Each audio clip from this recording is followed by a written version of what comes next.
Choosing peace over reaction is one of the greatest signs of strength and maturity. It's easy to react when someone provokes you, insults you, or tries to bring you down. The mind immediately pushes you to respond, to defend your pride, to show that you're not weak. But peace is not weakness, it's the highest form of wisdom. When you choose peace, you are not surrendering to the situation, you are mastering it. You are showing that you control your emotions, your responses, and your inner space. In a world that glorifies instant reactions, the ability to pause is a superpower. The truth is, when people hurt us, they expect a reaction. They feed on our anger and frustration because it validates their behavior. When you stay calm, you take away their power over you. You silently say, "You can't touch my peace." That's what emotional strength looks like. It's not about winning an argument. It's about not allowing negativity to enter your heart. When you choose peace, you begin to see how much energy you've wasted in reacting to things that didn't deserve your attention. Think about the number of times someone's harsh words ruined your whole day. The words stayed in your mind long after the moment passed because you reacted, you replayed it, analyzed it, and built stories around it. But when you decide to stay peaceful, those words lose their weight. You learn to observe without absorbing. You hear what's said, but you don't let it settle inside you. It's like standing in the rain with an umbrella. You feel the drops, but you don't get soaked. Peace becomes your umbrella against the storm of negativity. This doesn't mean you ignore reality or pretend everything is fine. It means you choose not to be emotionally hijacked by someone else's actions. Choosing peace over reaction also transforms your relationships. When someone is angry and you remain calm, their anger has nowhere to land. It slowly dissolves. Peace disarms people. It breaks the cycle of argument, blame, and hostility. When you meet anger with anger, the fire only grows. But when you meet anger with calmness, the fire runs out of fuel. Imagine a person shouting at you, trying to trigger you, and you simply listen, breathe, and respond with clarity instead of rage. The energy shifts. You maintain control of yourself, and in doing so, you guide the situation toward resolution instead of destruction. You may not always get an apology, but you protect something far more important, your inner balance. People often misunderstand calmness for passivity, but it takes far more courage to remain centered than to explode. It takes self-awareness, discipline, and emotional intelligence to stay still in the middle of chaos. Peace is not just the absence of reaction, it's the presence of understanding. You start to realize that everyone behaves according to their level of awareness. Some people are trapped in patterns of pain and negativity, and they express it through hurtful behavior. If you take their actions personally, you start carrying their pain. But when you view them with understanding, their behavior stops affecting you as deeply. You start to say, this person is acting from their own wounds, not because of me. That realization sets you free. Peace comes from understanding that not everything deserves your attention, not every fight deserves your energy, and not every insult deserves your reaction. You can walk away with your dignity intact and your mind at rest. When you choose peace, you also become more connected with yourself. You begin to notice your triggers, what makes you angry, defensive, or hurt. Instead of reacting blindly, you pause and reflect. You ask yourself, why does this bother me so much? That moment of reflection is growth. It's how you turn emotional pain into emotional strength. The pause between stimulus and response is where wisdom lives. The more you practice choosing peace, the more you expand that space. Eventually, you stop reacting impulsively and start responding consciously. You become more patient, more grounded, and more in control of your emotions. You no longer live like a puppet, pulled by people's words or actions. You live like a master who controls his own strings. Peace doesn't mean you never feel anger or hurt. It means you don't let those emotions rule you. It means you can feel them without becoming them. When you choose peace, you're not denying your emotions, you're directing them. You allow anger to rise, but you channel it into something constructive rather than destructive. You allow sadness to exist, but you don't let it turn into bitterness. You allow pain to teach you, not to harden you. This inner calm becomes your silent strength. People who hurt you may not understand your peace, but deep down they'll feel it. Your calm presence will unsettle their chaos because peace is powerful. It speaks louder than any argument ever could. Choosing peace also means trusting that life will handle what you can't. Sometimes we react because we feel a need to control everything, to prove a point, to get justice, to make things fair. But peace teaches you to trust the timing of life. It teaches you that you don't need to fight every battle. Some battles are meant to be walked away from. Some are meant to be left in the hands of time. When you let go of the need to react, you make space for life to work in your favor. The energy you save by not reacting can be invested into healing, growing, and creating. Instead of letting others drain your emotional energy, you redirect it toward your goals and purpose. That's how peace makes you productive. It keeps your mind clear and your heart strong. Choosing peace over reaction is not a one-time decision. It's a daily practice. There will be days when you succeed and days when you slip. But every time you catch yourself before reacting, you grow stronger. Every time you stay silent instead of arguing, you become wiser. Every time you smile instead of frowning at negativity, you protect your inner world. Over time, you'll notice that the same situations that once disturbed you no longer have the same power. That's because peace changes your frequency. You stop vibrating on the level of conflict and start living on the level of clarity. You become a person whose presence feels safe, calm, and inspiring to others. People will notice that nothing seems to shake you, and that calmness will start influencing them too. Peace is contagious, but it begins with one person deciding not to react. Life will continue to test your peace. People will continue to disappoint you, misunderstand you, and provoke you. But if you can learn to stay centered in your calmness, you become unshakable. You may not control the world outside, but you will always control the world within. Choosing peace is not just about avoiding fights. It's about creating harmony inside yourself. It's about knowing that nothing anyone says or does can disturb your soul unless you allow it. It's about realizing that real power is not in being loud, but in being still. The one who chooses peace always wins the battle that truly matters. The battle within Abery, understanding, not personalizing, the most powerful lessons you can learn when dealing with hurtful people. Most of the pain we feel from others doesn't come from what they say or do. It comes from how deeply we take it to heart. The truth is, people's words and actions are rarely a reflection of who you are. They're a mirror of who they are. When someone insults you, ignores you, or disrespects you, it's not because you are unworthy. It's because they are expressing something unresolved within themselves. Hurt people hurt others, not because they want to, but because they don't know how to handle their own pain. Once you understand this, you stop personalizing their behavior and start observing it from a higher perspective. You begin to realize that people project their inner world outward. Someone filled with anger will spread anger. Someone filled with insecurity will criticize. Someone filled with jealousy will try to diminish others. And none of that has anything to do with your value. Understanding this truth changes everything. It frees you from the emotional roller coaster that comes from trying to make sense of other people's cruelty. When you personalize things, you carry unnecessary weight. You start questioning yourself. What did I do wrong? Why did they treat me like that? Am I not enough? This internal dialogue creates self-doubt and emotional exhaustion. But when you understand that their behavior is a reflection of their pain, not your worth, you stop blaming yourself. You stop trying to fix what you never broke. You stop absorbing the poison that wasn't meant for you. You see the situation clearly without the fog of self-blame. You learn to respond with calmness instead of confusion, and compassion instead of bitterness. Compassion doesn't mean accepting bad behavior. It means recognizing that people act from their own pain and choosing not to let their darkness dim your light. When you stop personalizing, you start protecting your peace. You no longer allow every comment, look, or tone to disturb your mind. You begin to understand that not everything needs a reaction, and not everyone deserves an explanation.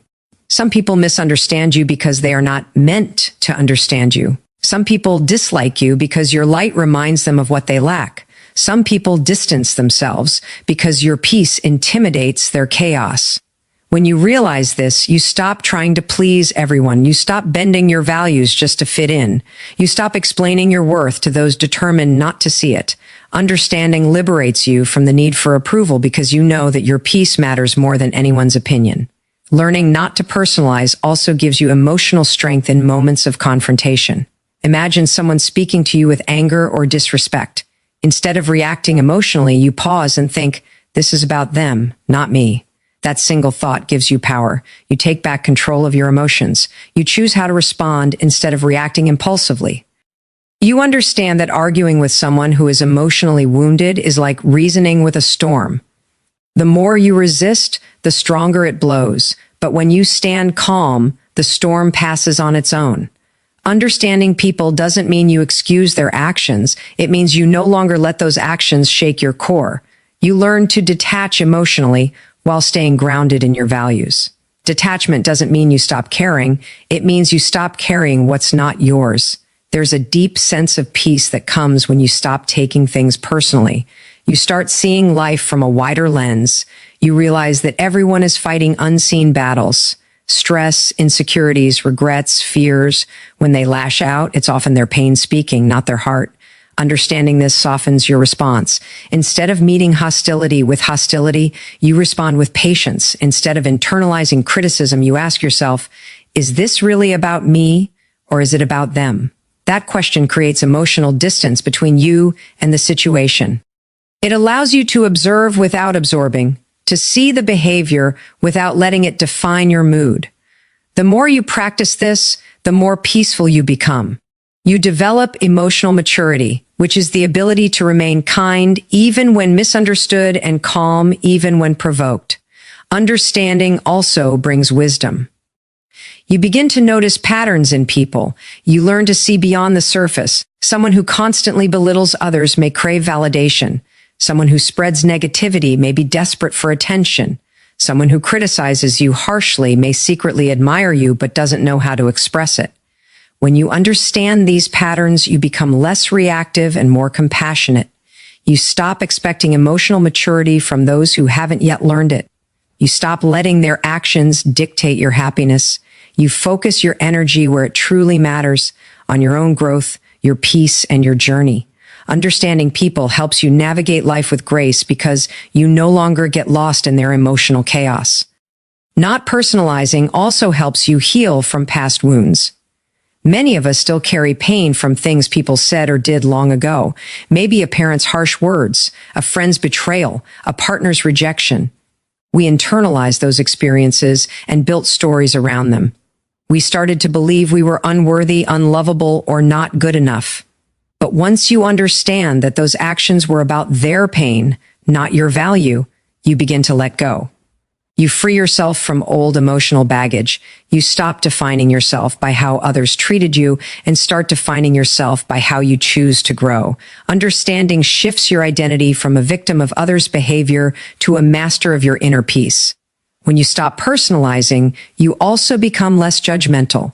You realize that everyone is doing the best they can with what they know and what they've been through.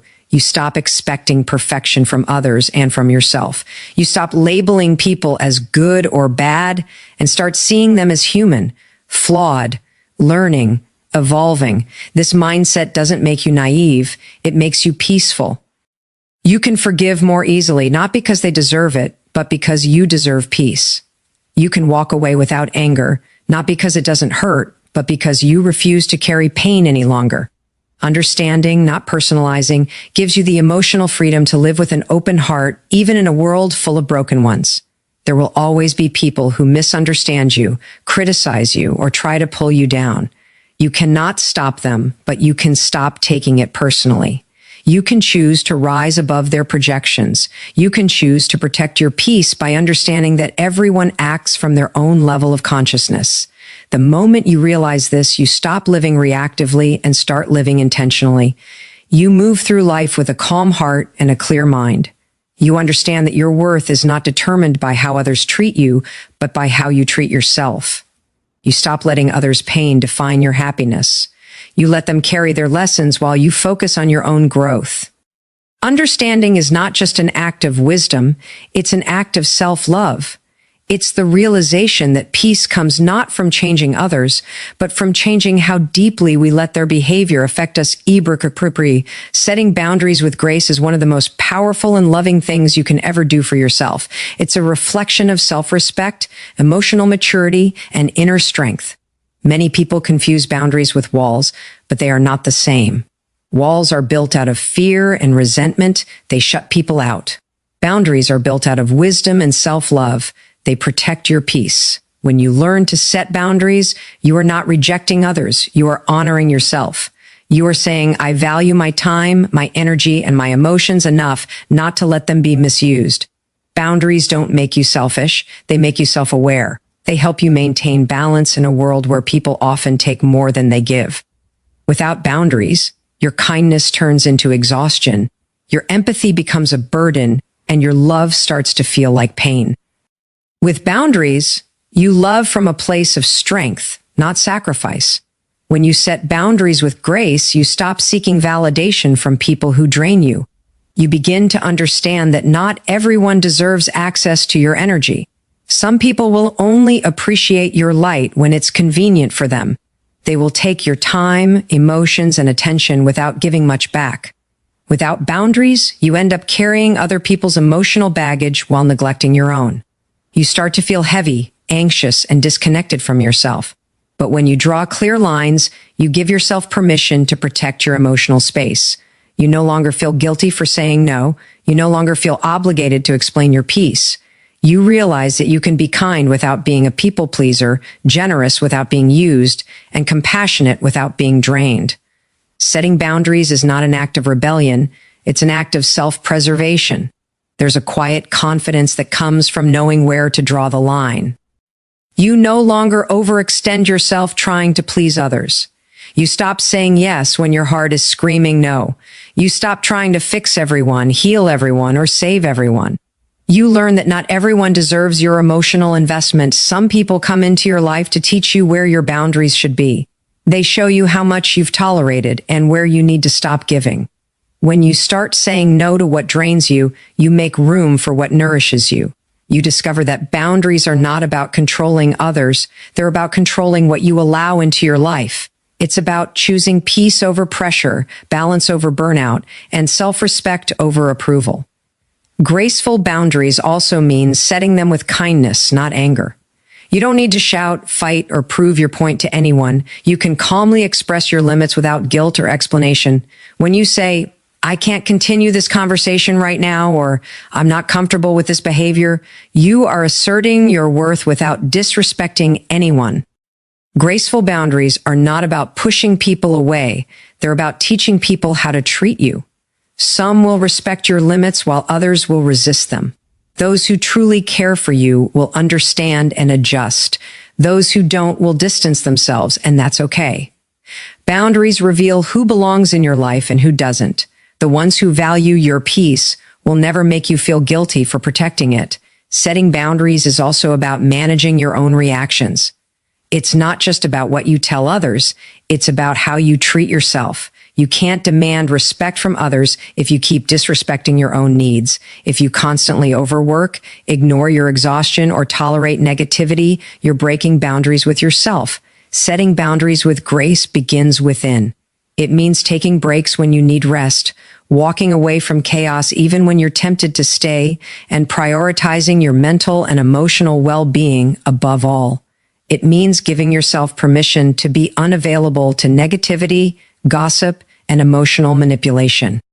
When you respect your own limits, you naturally attract people who do the same. Boundaries also create healthier relationships. When you communicate your limits clearly, you reduce resentment and misunderstanding. People know what to expect from you, and you know what to expect from them. Relationships thrive on mutual respect, not silent sacrifice. Without boundaries, love turns into obligation, and compassion turns into fatigue. But when both people understand and respect each other's space, love grows freely. Boundaries keep relationships honest because they allow both sides to exist as individuals, not extensions of each other. They remind you that you can care deeply for someone without losing yourself in the process. Graceful boundaries also help you handle hurtful people. When someone repeatedly disrespects you or crosses your limits, you don't have to react with anger or revenge. You simply withdraw your energy. You reduce access. You choose distance over drama. You don't need to announce your boundaries to everyone. Sometimes silence is the strongest boundary you can set. When people realize they can no longer manipulate your emotions or control your peace, they either change their behavior or fade away. Either outcome is a blessing. Boundaries filter your life, leaving only those who truly align with your peace. Setting boundaries doesn't mean you stop caring. It means you care wisely. You understand that you can't pour from an empty cup. When you overgive, you deplete your emotional energy, and resentment begins to grow. But when you balance giving with self-care, your kindness becomes sustainable. You start to help others from a place of fullness, not fatigue. You learn to give without losing, to love without suffering, and to serve without being consumed.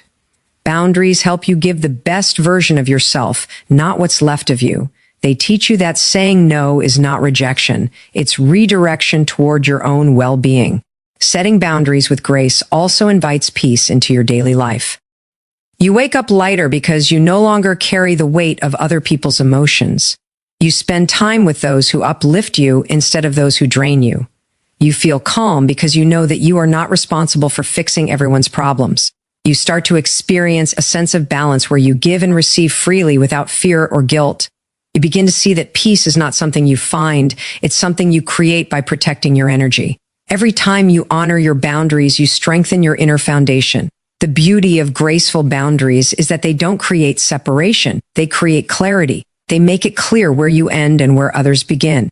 They help you love with understanding, not attachment. They allow you to stand firm without hardening your heart. And most importantly, they remind you that your peace is precious. The world may try to convince you that setting boundaries is unkind or selfish, but in truth, it's one of the kindest acts you can do for yourself and for others. Because when you protect your peace, you show others that it's okay to protect theirs too. And when you live with that awareness, your presence itself becomes peaceful, graceful, and grounded in strength. Staying kind to protect your peace is one of the hardest yet most beautiful choices a person can make. It takes real strength to keep a soft heart in a world that often feels harsh, unkind, and insensitive. When people hurt you, lie about you, or take advantage of your goodness, the instinct is to shut down, to become cold, to match their energy. But true strength lies in staying kind despite it all.